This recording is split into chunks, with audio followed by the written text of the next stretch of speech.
No niin, tässä nähdään nyt miten tiukassa laatat on.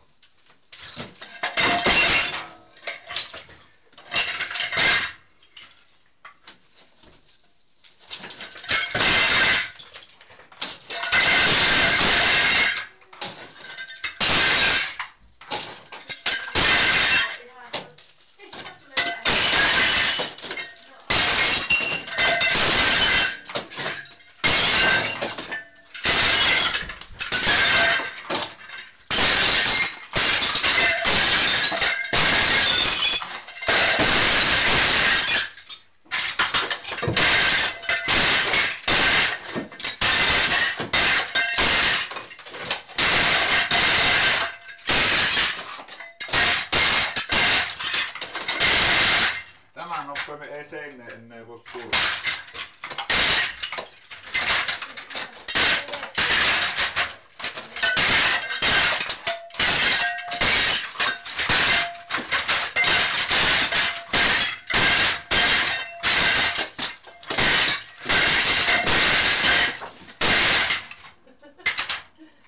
Ei se kuule ollut kiinni juuri mitään.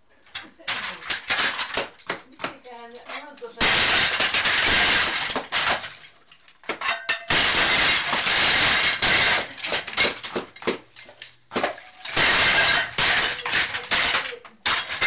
Tuotakin, että tuolla sellaiset irti. Että kun on ottanut semmoisen kuopin tuosta seinästä irti, niin sitten lähtenyt laatalta. Joo. Että se oli betoniseinästä. Joo.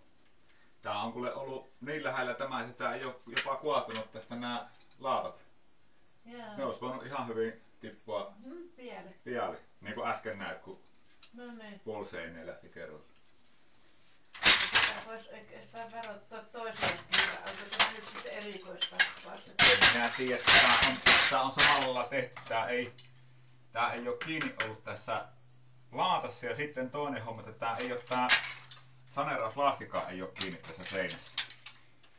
Tää on... Jokin sanoi, että jos se olisi ollut märkä vielä tuo seinä, niin on laittanut sen just. Sekin voi olla. Mutta tätä ihan korkea aika on vaihtoehto tää homma. Jäänyt hengestään vielä, kun olisi oikein romahtanut. Juha, kun se sanoi meidän poika, että ihan tuo näyttää jotenkin kaltevalta. Joo. Se nyt pitää mitata, että onko siellä kosteutta tuolla. Mistäkö se mittarin suohaan? Mulla on mittari tossa. Ja semmonen, joka ihan syvemmältä näyttää. Joo, ei syvemmältä ei suoha, niin se pitää sitten mitata, jos se näyttää, että se on kostea, niin sitten mitataan poramittauksella. Sitten pitää pyytää tuolta... No niin, ne on sitä, että se homma olisi jätetty sitten ne Kyllä. Te tarvitsee. Mutta... Nyt on sekin